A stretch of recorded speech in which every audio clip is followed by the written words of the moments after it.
अम्ल क्षार लवण के ये बहुत ही इम्पोर्टेंट 20 क्वेश्चंस है, 20 क्वेश्चंस है जो कई बार ऑब्जेक्टिव में आपके पूछे जाए हैं। ठीक है, वो बहुत ही इम्पोर्टेंट ऑब्जेक्टिव क्वेश्चन है ये, और पूरे अम्ल क्षार लवण में 20 इम्पोर्टेंट ये ऑब्जेक्टिव क्वेश्चन निकाले गए हैं, जिसमें से हम लोग एक एक करके देख लेते हैं। ठीक है, इसमें सबसे पहला क्वेश्चन है कि पीएच का कौन सा क्षारक विलयन को निरूपित करता है। पीएच का कौन सा मान क्षारक विलयन को निरूपित करता है। यानी सबसे पहले हम समझ जाते हैं कि पीएच स्केल के बारे में। पीएच स्केल के बारे में समझते हैं कि पीएच स्केल को सोरेनसन नामक वैज्ञानिक ने बनाया था, जो H+ की सांद्रता को निरूपित करता है। तो किसको निरूपित करता है? H+ की सांद्रता को निरूपित करता है। पीएच का मान 0 से 14 के बीच होता है। 0 से 14 के बीच होता है। पीएच का मान 0 से 14 के बीच होता है, जिसमें मिडिल पॉइंट 7 जो होता है वो उदासीन विलयन का पीएच मान होता है। लेकिन 7 से जो कम होता है वो एसिड का पीएच मान होता है, यानी अम्ल का पीएच मान होता है। किसका होता है? अम्ल का पीएच मान। लेकिन 7 से जो अधिक होता है वो किसका होता है? भस्म का पीएच मान होता है, यानी बेस का पीएच मान होता है। ठीक है, तो इसमें पहला क्वेश्चन हमारा यही है कि कौन सा विलयन क्षारक विलयन यानी भस्म को बताता है। किसको बताता है? भस्म को बताता है। तो कौन से इसमें भस्म को बताएगा? यानी भस्म बताने के लिए क्या होना चाहिए? पीएच मान 7 से अधिक होना चाहिए। तो 7 से अधिक में मात्र हमको एक ही ऑप्शन दिख रहा है, वो हमारा है ऑप्शन नंबर सी। ठीक है, अगला क्वेश्चन है अम्लीय ऑक्साइड विलयन का पीएच मान क्या होगा। कह रहा है कि अगर विलयन अम्लीय ऑक्साइड है तो उसका पीएच मान क्या होगा। अभी हम लोग देखें, अम्लीय होगा तो यानी 7 से कम होना चाहिए। तो अम्लीय ऑक्साइड का पीएच मान कितना होना चाहिए? 7 से कम। कहें कि भस्म जो होता है उसका पीएच मान 7 से अधिक होता है, और 7 पर जो होता है उदासीन होता है। तो हमारा अम्लीय कह रहा है, तो अम्लीय का पीएच मान क्या हो जाएगा? 7 से कम। और 7 से कम में हमारा ऑप्शन नंबर कौन दिख रहा है? ऑप्शन नंबर डी, यानी ये 7 से कम में हमको दिख रहा है 4, ऑप्शन नंबर डी। अगला है जल में घुलनशील भस्म कहलाता है। तो जल में घुलनशील भस्म को क्या कहते हैं? क्षार। याद रखिएगा, जल में घुलनशील भस्म को क्या कहते हैं? क्षार। इसके आगे देखते हैं, अगला कह रहा है कि बेकिंग सोडा का रासायनिक सूत्र है। बेकिंग सोडा यानी खाने वाला सोडा। बेकिंग सोडा यानी खाने वाला सोडा। कौन सा? खाने वाला सोडा। और एक होता है हमारा धोवन सोडा। एक होता है हमारा कौन सा? धोवन सोडा। और धोवन सोडा यानी जो कपड़ा धोने वाला सोडा होता है, और बेकिंग सोडा यानी खाने वाला सोडा। और खाने वाला सोडा का सूत्र होता है हमारा NaHCO3। NaHCO3। तो हमारा बेकिंग सोडा का बात कर रहा है, तो बेकिंग सोडा का जो सूत्र होता है वो होगा हमारा NaHCO3। यानी इसमें कौन सा ऑप्शन सही होगा? Option number D, NaHCO3। इसमें देख लेते हैं, इस CaCO3 का रासायनिक नाम क्या होता है? इसको संगमरमर बोल सकते हैं। क्या बोल सकते हैं?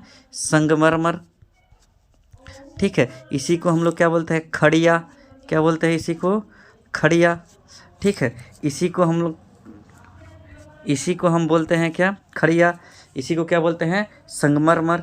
इसी का रासायनिक नाम जो होता है कैल्शियम कार्बोनेट। क्या होता है? Calcium carbonate. ठीक है, तो इसका रासायनिक नाम क्या होता है? Calcium carbonate. अगला हम देख लेते हैं, दूसरा ऑप्शन के बारे में जान लेते हैं। दूसरा ऑप्शन है Na2CO3 10H2। Na2CO3 10H2। तो इसका वो ये होता है हमारा धोवन सोडा। ये किस चीज़ का होता है? धोवन सोडा का रासायनिक सूत्र जो होता है Na2CO3 10H2। उसके बाद से CaOH का होल 2। CaOH का जो होल 2 होता है इसको बोलते हैं बूझा हुआ चूना। क्या बोलते हैं? बूझा हुआ चूना। यानी बूझा हुआ चूना का जो सूत्र होता है CaOH का होल 2। लेकिन बिना बूझा हुआ चूना का सूत्र होता है CaO, कैल्शियम ऑक्साइड। लेकिन बूझा हुआ चूना का सूत्र होता है कैल्शियम हाइड्रोक्साइड। Calcium hydroxide. अगला क्वेश्चन देख लेते हैं। इसमें कह रहा है कि निम्नलिखित में कौन संक्षारक अम्ल है? तो संक्षारक अम्ल जो होता है वो हमारा होता है सल्फ्यूरिक अम्ल। सल्फ्यूरिक अम्ल कौन सा होता है? संक्षारक अम्ल होता है। मिल्क ऑफ मैग्नीशिया का पीएच मान क्या होता है? मिल्क ऑफ मैग्नीशिया जिसका सूत्र होता है MgOH का होल 2। मिल्क ऑफ मैग्नीशिया जिसका सूत्र होता है MgOH का होल 2। यह एक एंटा एसिड है। क्या है? एंटा एसिड है। एंटा एसिड है। क्या है? एंटा एसिड है। मिल्क ऑफ मैग्नीशिया क्या है? एंटा एसिड है।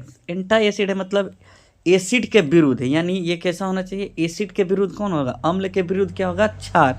यानी क्षार है, ये क्षार है तो इसका पीएच मान कितना होना चाहिए? 7 से अधिक। देख लेते हैं इसमें कौन सा ऑप्शन है। तो इसमें पीएच मान कौन सा 7 से अधिक है?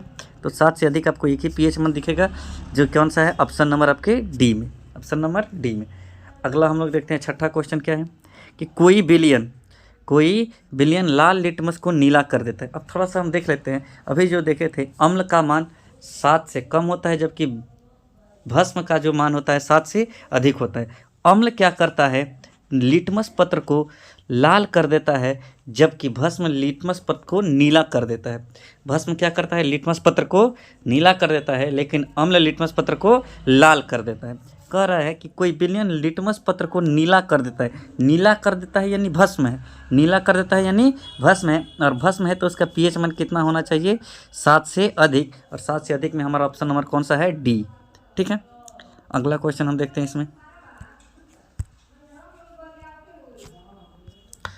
कहाँ तक देख रहे थे? 7 तक। 7 से आगे देखते हैं 8। कह रहा है कि अपच का उपचार करने के लिए निम्नलिखित में से किस औषधि का उपयोग किया जाता है? अपच मतलब पेट में जब एसिड की मात्रा, एसिडिटी बढ़ जाती है, यानी पेट की अम्लता बढ़ जाती है, यानी पेट में हाइड्रोक्लोरिक अम्ल की मात्रा बढ़ जाती है, तो उसके उपचार के लिए एंटा एसिड का प्रयोग करते हैं। और वही एंटा एसिड के रूप में हम लोग किसका प्रयोग करते हैं? मिल्क ऑफ मैग्नीशिया का। यानी अपच के उपचार के लिए किस औषधि का प्रयोग किया जाता है? एंटा एसिड का प्रयोग किया जाता है, जिसमें ऑप्शन नंबर कौन सा है हमारा? सी। और एंटा एसिड के रूप में हम लोग किसका प्रयोग करते हैं? मिल्क ऑफ मैग्नीशिया का, यानी MgOH का होल 2 का हम प्रयोग करते हैं मिल्क ऑफ मैग्नीशिया के एंटा एसिड के रूप में। ठीक है, अगला क्वेश्चन है 9 नंबर में। NaOH का 10 ml बिलियन HCl के 8 ml बिलियन से पूर्णतः उदासीन होकर रहा है।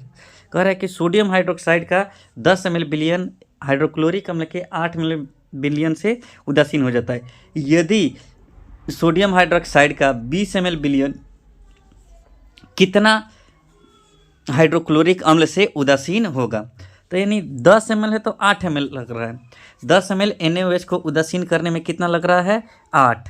10 ml को कितना लग रहा है? 8। तो 20 ml को उदासीन करने में कितना लगना चाहिए? यानी 10 के दुगुना है NaOH। ठीक है, तो 8 के क्या हो जाना चाहिए? दुगुना हो जाना चाहिए। यानी कितना हो जाएगा इसमें? ऑप्शन नंबर हमारा डी हो जाएगा। 16 ml कितना लगेगा? HCl 16 ml लगेगा HCl। ठीक है, यही ऑप्शन यहाँ पे दोबारा हो गया है। ठीक है, अगला क्वेश्चन देखते हैं। 9 नंबर के बाद से हमारा कौन सा क्वेश्चन आता है? 10 नंबर। खड़िया यानी चौक का रासायनिक सूत्र पूछा हुआ है। अभी हम बताए थे चौक का जो रासायनिक सूत्र होता है क्या होता है? CaCO3। CaCO3 किसका रासायनिक सूत्र होता है? चौक का। ये किसकी चीज़ का रासायनिक सूत्र है? किस चीज़ का ये रासायनिक सूत्र है? तो ये है बुझा हुआ चूना। ये वाला हमारा बुझा हुआ चूना ये किस चीज़ का है? बेकिंग सोडा का। ये किस चीज़ का हमारा फॉर्मूला है? ये वाला हमारा है बेकिंग सोडा का फॉर्मूला है। ये वाला किस चीज़ का फॉर्मूला है?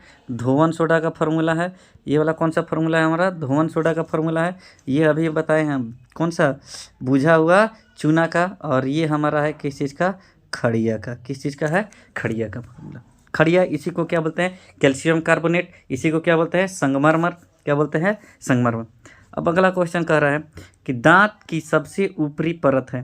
तो दांत की सबसे ऊपरी परत जो होता है वो होता है इनेमल, और ये सबसे कठोर रहता है पूरे शरीर में। ये सबसे कठोर का बात किया जाए तो पूरे शरीर में सबसे कठोर जो पदार्थ होता है वो होता है इनेमल। दांत की जो सबसे ऊपरी परत होता है, जो वाइट हम लोग को दिखता है, वो क्या होता है? इनेमल। वो सबसे कठोर पदार्थ होता है।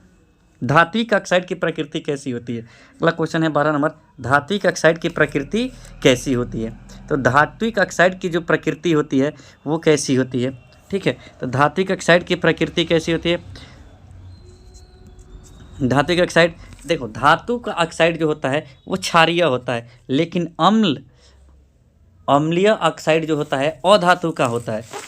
अम्लीय ऑक्साइड जो होता है यानी अधातु का जो ऑक्साइड होता है वो कैसा होता है, अम्लीय। यानी अम्लीय जो होता है किसका ऑक्साइड होता है, अधातु का। अम्लीय जो होता है अधातु का ऑक्साइड होता है, जबकि धातु का ऑक्साइड क्या होता है, क्षारीय होता है। धातु का ऑक्साइड क्या होता है, क्षारीय। यानी इसमें हमारा कौन सा ऑप्शन सही होगा, ऑप्शन नंबर बी। क्या हो जाएगा, ऑप्शन नंबर बी सही होगा इसमें, कहें कि धातु का ऑक्साइड कैसा होता है, क्षारीय। क्षारीय कहिए चाहे भास्मिक कहिए, ठीक है। और अधातु का ऑक्साइड जो होता है अम्लीय होता है। याद रखिएगा, अ से क्या होता है अधातु, और अधातु का ऑक्साइड क्या होता है, अम्लीय, ठीक है। अगला क्वेश्चन देखते हैं, 13 से आगे हमारा क्या है, 13 नंबर में कह रहा है कि निम्नलिखित में कौन सा प्रबल अम्ल है, कौन सा प्रबल अम्ल है। तो देखिए अम्ल सॉरी इसमें दिया है निम्नलिखित में कौन सा प्रबल भस्म है, कौन सा प्रबल भस्म है। सबसे पहले तो प्रबल मतलब क्या होता है, प्रबल मतलब क्या होता है, प्रबल मतलब होता है स्ट्रॉन्ग। यानी ये कह रहा है कि स्ट्रॉन्ग इसमें बेस कौन सा है, तो वो हमारा कौन सा हो जाएगा, NaOH का NaOH जो है ये हमारा स्ट्रॉन्ग बेस हो जाता है। यानी जो हम लोग जो ज़्यादा तीव्र अभिक्रिया करता है वही होता है हमारा NaOH, और NaOH क्या होता है, एक प्रबल भस्म है। चींटी के डंक में पाया जाता है। चींटी के डंक में कौन सा अम्ल पाया जाता है, तो चींटी के डंक में हमारा क्या पाया जाता है, एथेनोइक अम्ल। कौन सा पाया जाता है, चींटी के डंक में पाया जाता है कौन सा, एथेनोइक अम्ल।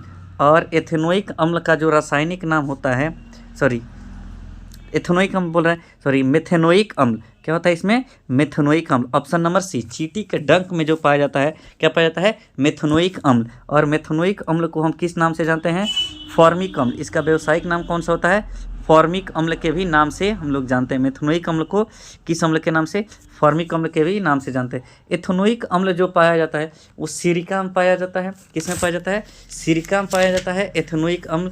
सिरिका, विनेगर, यानी इसमें कौन सा पाया जाता है, एथेनोइक अम्ल।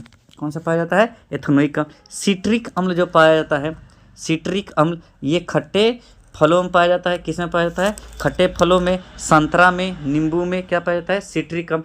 ऑक्जेलिक अम्ल किसमें पाया जाता है, टमाटर में पाया जाता है। ऑक्जेलिक अम्ल जो पाया जाता है किसमें पाया जाता है, टमाटर में, ठीक है। अगला क्वेश्चन हम लोग देखते हैं इसमें 15 में, कर प्लास्टर ऑफ पेरिस का रासायनिक सूत्र क्या होता है। तो प्लास्टर ऑफ पेरिस का क्या होता है, तो प्लास्टर ऑफ पेरिस का रासायनिक सूत्र क्या होता है, CaSO4 हाफ H2O। किसका सूत्र होता है, प्लास्टर ऑफ पेरिस का। लेकिन CaSO4 2H2O जो होता है ये किसका होता है, जिप्सम का। ये किसका होता है, जिप्सम का। जिप्सम को जब 120 डिग्री टेम्परेचर पर हम गर्म करते हैं तो किसका निर्माण होता है, प्लास्टर ऑफ पेरिस का निर्माण होता है। जिप्सम को जब 120 डिग्री टेम्परेचर पर गर्म करते हैं तो किसका निर्माण होता है, प्लास्टर ऑफ पेरिस का निर्माण होता है। ये भी कई बार पूछा हुआ कि प्लास्टर ऑफ पेरिस में कितने अणु कम होते हैं जिप्सम से, तो जिप्सम से कितने अणु कम होते हैं जल के, वो भी जल के पूछेगा। तो देखिए इसमें जल के कितने अणु है, 2H2O, और इसमें जल के है आपके हाफ H2O। इसमें कितने हैं, जिप्सम में 2H2O और प्लास्टर ऑफ पेरिस में हाफ H2O, यानी 1.5 अणु क्या होते हैं, कम होते हैं प्लास्टर ऑफ पेरिस किसके अणु से, तो जिप्सम के जल के अणु से। हमारे शरीर का pH मान कितना होता है, तो हमारे शरीर का pH मान क्या होता है, 7 से 7.8 के बीच, 7 से 7.8 के बीच, ठीक है। अगला हम लोग देखते हैं क्या है इसमें 17, कह रहा है कि विरंजक चूर्ण का रासायनिक सूत्र है। विरंजक चूर्ण का रासायनिक सूत्र क्या होता है, CaOClCl। CaOClCl ये क्या होता है, हमारा विरंजक चूर्ण का रासायनिक सूत्र होता है। विरंजक चूर्ण का रासायनिक सूत्र होता है। इसका रासायनिक सूत्र, ये किसका रासायनिक सूत्र है, सल्फ्यूरिक अम्ल का। किसका रासायनिक सूत्र है, सल्फ्यूरिक अम्ल का रासायनिक सूत्र है, ठीक है। विरंजक चूर्ण बनता कैसे है, इसको भी थोड़ा सा हम जान लेते हैं। अभी हम लोग पढ़े हैं बिना बूझा हुआ चूना, यानी बूझा हुआ चूना CaOH का होल 2। इसको जब 40 डिग्री टेम्परेचर पर गर्म करके क्लोरीन गैस जब उस पर प्रवाहित करते हैं तब हमारे विरंजक चूर्ण का निर्माण होता है। यानी बूझे हुए चूने पर 40 डिग्री टेम्परेचर पर गर्म करके क्लोरीन गैस जब प्रवाहित किया जाता है तब किसका निर्माण होता है, विरंजक चूर्ण का निर्माण होता है। अगला है सिरका में कौन सा अम्ल पाया जाता है। अभी देखें सिरका में कौन सा अम्ल, एसिटिक अम्ल। कौन सा अम्ल, एसिटिक अम्ल। और एसिटिक अम्ल को किस नाम से जानते हैं, एथेनोइक अम्ल को नाम से जानते हैं।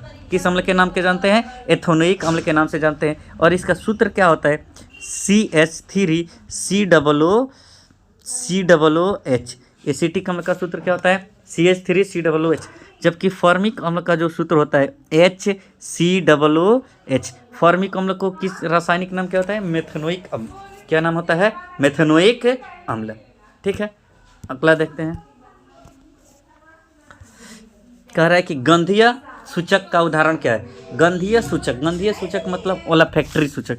ओलाफैक्टरी सूचक क्या होता है कि वो ओलाफैक्टरी सूचक कहते किसे, थोड़ा सा जान जाते हैं।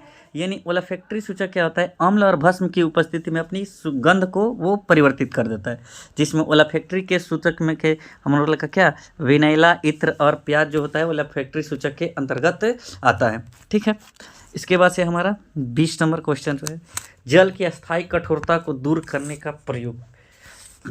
के लिए किसका प्रयोग किया जाता है? जल की अस्थायी कठोरता को दूर करने के लिए किसका प्रयोग किया जाता है?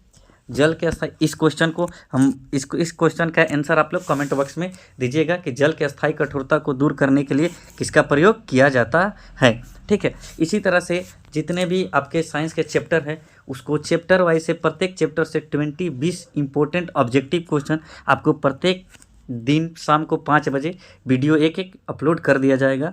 ठीक है, आप ज़्यादा से ज़्यादा इस चैनल को शेयर करें, सब्सक्राइब करें, ताकि आपके आने वाले एग्ज़ाम में किसी प्रकार का कोई परेशानी न हो। ठीक है, ओके।